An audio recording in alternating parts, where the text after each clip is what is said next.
Hello and a very warm welcome to all of you. I'm Meha Bhardwaj-Alter and this is Game On, where you get the latest from the world of sports. We've got to begin with IPL, and it's the third day of IPL 2025. There's already a controversy brewing. A section of fans on social media are accusing Chennai Super Kings of tampering with the ball during their El Clasico clash against Mumbai Indians on Sunday. Now, in a video that has gone viral on social media, Khalil Ahmed and Chennai Super Kings skipper Rituraj Gaikwad, they are shown exchanging something before the left-arm pacer was set to bowl. In the clip, Rituraj Gaikwad can be seen approaching Khalil Ahmed when the pacer took something from the left pocket of his pants. The CSK skipper had the ball in his hand and was talking to him. So they were talking to each other when they weren't facing the camera. By the time they got towards the camera, Khalil took the ball from Rituraj and handed something to the CSK skipper. Rituraj then went away. He was seen putting something in his pocket. Now, it could be anything.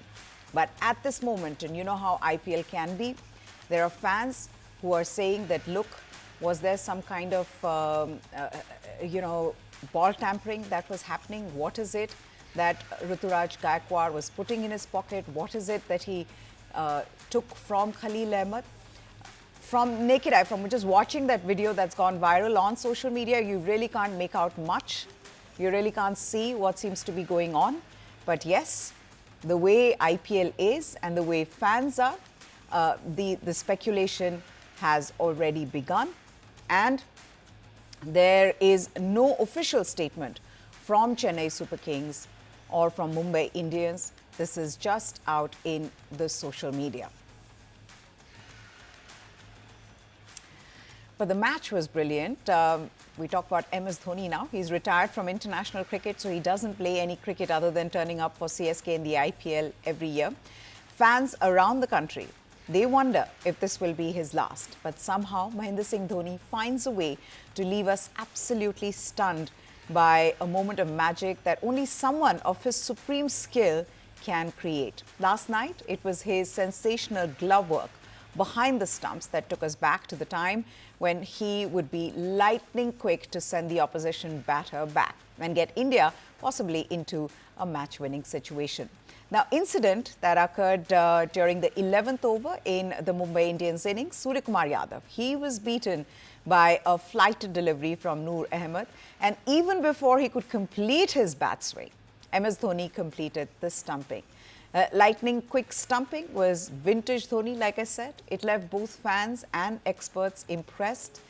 Remember, Dhoni is 43 years old, but he's still at his best behind the stumps. And this after CSK captain Rituraj Gaikwad said in the post-match presentation that he hardly sees Dhoni doing any keeping practice. सबसे best match जो best rivalry होती है उसमें सिर्फ धोनी का जो captaincy होता है उसमें ही जीतेंगे. धोनी एक लव है और वही सब करेगा. Ayan, who did you want to win today? CSK. Yeah, so we came to watch CSK, his favorite team, his favorite player. We got lucky enough to see Dhoni also. So we're very happy, great fun it was. So it's our first time we've come here from Scotland. Our expectation was good. It was a good atmosphere inside. Oh, that's just fantastic. Really loved it. It was a great atmosphere, almost to the wire. But yeah, fantastic. CSK! CSK! Today's match was spectacular, and it was also treat to watch Dhoni. Yeah, it was treat to CSK fans, Dhoni fans, and MI fans as well. Bat, and bat big. Sunrisers Hyderabad has followed that philosophy last season, and they started where they left off, scoring 286 in their first game of the IPL against the Rajasthan Royals. They were one run short of the highest score in IPL history. It was Abhishek Sharma and Travis Head last year who demolished teams at the Uppal. On Sunday, there was another name in Ishan Kishan who marked his debut for the franchise with a blistering ton. 3 overs into the innings and SRH were cruising at 45 for no loss and had struck 94 in the power play. Thanks to Abhishek Sharma, Ishan Kishan and Travis Head. The onslaught was started by Head with his trademark cuts and pulls on either side of the square of the wicket. But his best shot came when he plundered Archer's good-length delivery to a 105-meter six through mid-wicket. Once head fell, Ishan Kishan, he took matters into his own hands. Ishan was in red-hot form coming into bat at number 3 for SRH. He scored 106 runs from 47 balls with that blitz, including 11 fours and 6 sixes. At one point, it looked like they would reach 300. If it weren't for Tushar Deshpande's bowling in the middle overs, the Royals very well might have been chasing a record score. And talking about Ishan Kishan, last 15 to 18 months haven't been smooth sailing for him. Once a regular in the Indian team setup, he lost his central contract after returning home from the tour of South Africa, citing mental fatigue. He didn't have a great IPL 2024 season. Suddenly, Ishan Kishan, he found himself out of India's white ball plans. But on Sunday, debuting for Sunrisers Hyderabad in a brand new IPL season, Ishan Kishan showed that talent cannot be kept quiet for too long. Kishan was a man on mission. He hammered 106 of 47 balls at a strike rate of 225.53, which, like I said, included 11 fours and 6 sixes. He said that he picked up the phone soon after being bought by Sunrisers Hyderabad for 11.25 crores at the IPL mega auction. He said he wanted to know what it would be like to play for the IPL's most explosive batting side. So this is what he said in the post-match presentation. He said, and I quote, "I straight away called Abhishek Sharma and asked, what are you guys expecting to do? I have come and what do you want me to do? Should I come and hit every ball?" He was like, on point, yeah, that is your job. You come here and you hit each and every ball.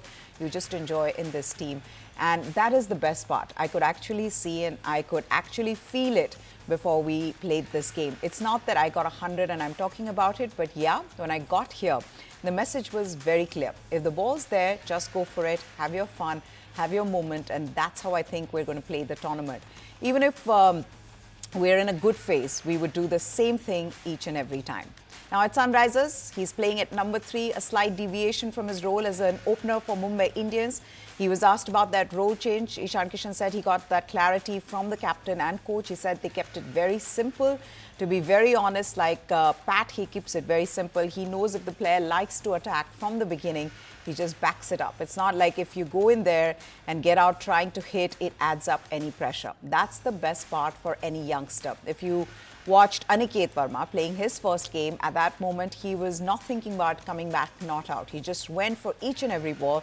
So that is the sort of confidence when you get from your support staff, or I would say captain. It makes a huge difference, and that is what's something every player is looking up to. So I would say it helped us a lot. He was also asked about losing the BCCI contract and that tough period that he went through, and he said, whatever the situation was, I think I was never a person who was thinking about those bad moments. I was very much in the present, like what's needed. Yeah, I needed to perform. I need to do good for me. Whatever I will do, it'll help me at the end of the day. So I just plan to get all the negative thoughts out and just think about what's ahead. Like IPL was coming up. So I was just doing my hard work. And I said to my loved ones, it was more about my family, the fans who were always there, the ones who are here supporting me today. And like I said, my brother was there. So yes, it was for all of them. Now, IPL is famous for making stars out of unknown youngsters. Last night, a young spinner from Kerala, he found his moment of reckoning. Vignesh Puthu, a 24-year-old left-arm wrist spinner from Mallappuram in Kerala. He stepped onto the field for Mumbai Indians, and he didn't just play, he announced his arrival. A left-arm wrist spinner, he rattled CSK's middle order. He became the most impactful bowler for MI in their blockbuster opener, although he couldn't prevent a narrow defeat for the side. When it looked like things are getting easier for Chennai, thrown into the mix as Mumbai's impact player, Puthur had his first breakthrough, a massive one. Ruturaj Gaikwad, CSK's captain, who was batting well, he perished trying to take him on, lofting a delivery straight into Will Jackson's hand at long off, but Puthur wasn't done. His next victim was Shivam Dubey, undone by Puthur's guile and sending a miscued shot straight to Tilak Verma at long on. When Deepak Hooda followed soon after, Mumbai Indians' gamble on the young spinner had paid off handsomely. 3 wickets on debut for the youngster. son of an auto rickshaw driver. Puthur has only played for Kerala at the under 14 and under 19 level. He was noted by Mumbai Indians scouts when he turned up for Alape Ripples during the Kerala Cricket League last year, where he only picked up 2 wickets from his 3 matches. But despite those modest returns in Kerala Cricket League, MI scouts, they saw something special in him.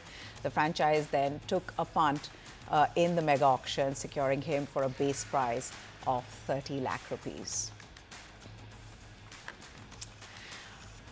All right, now we have something very special for you. Now, when he started playing table tennis in the 90s, India was nowhere on the global map of the sport. Achanta Sharat Kamal. He created a path for others to follow in table tennis. He's not seen any other Indian win international titles or being recognized globally. Sharat, he decided he will be the first one to do that. And that will be his legacy, the first Indian peddler to be recognized by the world. The first and the only one to win 7 Commonwealth gold medals and 2 Asian Games bronze medals. A 5-time Olympian who became the flag bearer at 2024 Paris Olympics. He became the first Indian to win an ITTF Pro title. At the age of 40, he won 3 gold medals and a silver at the 2022 Birmingham Commonwealth Games. And then, for the first time, Indian team qualified for the Olympics in the team event, where he played a huge role. Now, India may have lost to China in the round of 16, but Sharat will be remembered for creating many firsts in this sport of table tennis. It's because of his perseverance, his never say die attitude, that he has become a role model for upcoming table tennis players. The future generations owe a lot to him. After more than 2 decades, the table tennis legend, he has said that the WTT Star Contenders in Chennai will be his last tournament as a professional athlete, capping off an illustrious career that spanned over more than 2 decades. Yes, the WTT event that starts from 25th of March to 30th at 42. He's still the highest ranked Indian in the world. According to the latest WTT ranking list, he's 35th. The next best Indian is S. Gyanasekaran at 60. I'll also tell you a little bit about the WTT Star Contenders. It was created by ITTF in 2019. India has hosted 2 Star Contenders. The prize money for this event is 275,000 USD, and you get 600 ranking points, if you will. And now I have the very special Achanta Sharat Kamal joining me here. Sharat, first of all, thank you for taking the time out to talk to us. You're 42. You're still the highest ranked Indian in ITTF World Rankings. Maybe you need to rethink your decision. No, I've always imagined going out on a high, so I'm really happy that I've made this decision. But the best part about the decision is I'm getting to play my last tournament at home in Chennai. Played my first international in Chennai in 1999 as a junior boy, under 18 category.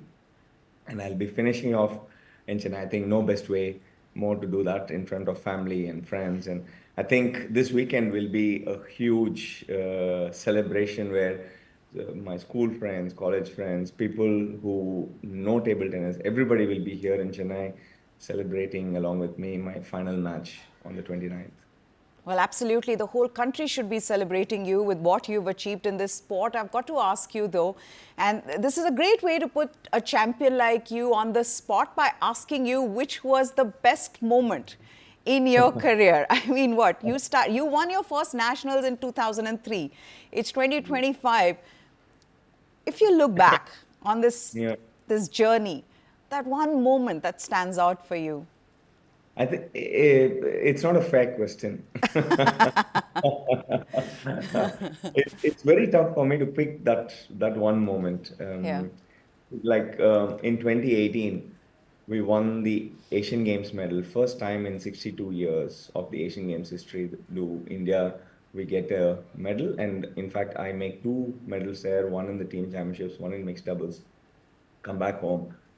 I'm all celebrated. I'm doing so fantastically well. And then 2022 Commonwealth Games, I go in there playing 4 events, 3 gold medals and 1 silver. So which one do I pick? Or do I go back to the first Commonwealth Games in 2006, where I become the first Indian to win a gold medal in singles, and then we also win the team. That is our we announced our international, homecoming of Indian table tennis in 2006. So it's really tough to say, okay, this has been the best, but I think the last 6 to 8 years has been phenomenal. Let's say the last phase of my career, or the second phase of my career, I've been constantly peaking and going from one peak to another. And every time I think, okay, this is the best I can get, I go on to the next one. That's incredible. And that's going to be my next question. Then the secret to be able to maintain that level, to be able to play top table tennis for that long a period? Actually, most importantly, it's the support from my family. If that wouldn't have been possible, I couldn't be just singly focusing on just my career. Of course, I'm a father of two kids. Daughter is 14 and son is 7. And my wife single-handedly takes care of them. And without that support, I can't be doing it. And pretty much it's tough for her to say also, okay, it's enough, you can stop now, because every time I come back with a trophy, I've myself never done, and setting the benchmarks quite regularly high. So I've had great support from my coaches who keep pushing me. Sometimes I get tired, but they have been pushing me, and ever since I was 12 years old, 10 years old, they kept telling me, international medal, we need to become world champions and stuff like that. That thought process was put into my head as a 10-year-old kid. And I think I'm just living the dream. I think you're being too modest when you say that. I think you worked very hard on where you've reached. I mean, and like you said, last 6 to 8 years, I mean, what you've achieved, it's incredible. I've got to ask you this, your legacy. Yeah, of course, yes. Yes. People keep talking about hard work and dedication and commitment. Of course, without all of that, you don't come this far. But above that, it's those sacrifices that you do and your family does along with you, your coaches do along with you, your support staff. So it's the complete teamwork that goes in together. What will you miss the most about competing at top level, international, I mean, the highest level of table tennis? Training every day. I think that's something which I will miss, getting there, trying to be better than yesterday, doing small changes, small tweaks. And of course, the big tournaments, like the Commonwealth Games, Asian Games, Olympic Games, and the World Championships, where, when the pressure is high, then when the stakes are bigger, it's fun to compete at those levels. I think that competition is something which I will miss. Okay, I've got to also ask you about your legacy. What do you want to be remembered by? What do you think is the impact that you've had on Indian table tennis players and on Indian table tennis? In this impact, I understood long back ago in 2006 when I won the Commonwealth Games gold medal in Melbourne. I went to a table tennis store in Chennai, and the shopkeeper thanked me. He thanked me for increased sales of equipment. He said, because of you, there are more kids playing table tennis now. No, I think that's the fantastic thing that I could do to table tennis. And the identity between table tennis and myself have become similar. Let's say we've become synonymous to each other.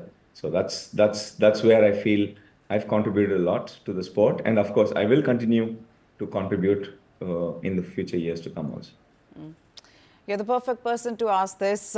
In your opinion, what makes a great table tennis player? I think more than a table tennis player, a sports person as such, across all sports, I think most important thing is your ability to handle success and failure. In sport, you see that you face those situations day in and day out. You face failures almost every other day. you do have those small successes, which as a younger player, you don't get to see them. You don't get to understand that these successes help you build on confidence. And that is something which, as a professional athlete, sports person, you need to learn to handle them both equally, success and failure equally. And I think that's something which that has taught me how to stay grounded and head above my shoulders. What do you think of the younger generation of players? Do you know what A is lot their of talent, potential, you think, to carry your legacy forward? a lot of talent, phenomenal bench strength that we've got. Not just now, I think in the last few years we've had a lot of players who are doing extremely well, especially in the age categories. We've had even world number ones in the age categories. So it's just that, if they have the right structure and the right system, all of us will be doing extremely well. We could have the top ranks in the world, and probably sooner or later we will be eyeing for the Olympic medal. So a lot of young talents. There's Ankur Bhattacharya, there's Bhaumik, Divyanshi, there is Tanisha Kotecha. There are a lot of young talents who are across. It's not pockets within the country. It's across the country where a lot of talents are there. And I'm pretty sure, I'm just setting them the benchmark. They will go beyond what I've done, and that is which will make me proud. Okay, you talked about your two kids. Any chance that they've taken to table tennis at all? My son plays. Okay. Son plays the sport, and he's waiting for me now to take him to the stadium. We both will train a little bit before I actually start preparing for my tournament. But yes, of course, it's still a long way there. And simple thing, what I keep insisting on to everybody is, sport is a way of life. You might not become a champion, but sport helps you be in a better frame of mind, better shape physically and mentally. Okay, we've got to wrap this up, but Sharad, thank you so much for taking the time out, and we wish you all the very best. Hopefully, the cherry on top would be you winning this Star Contenders in front of the home crowd, in front of your family. Nothing could be better than that, and the nation's grateful to you for what you've achieved. Thank you. Thank you, Meha. Thank you very much. See you. And there you have it. With that, it's a wrap on Game On. Hope you enjoyed it. Goodbye. Thanks for watching.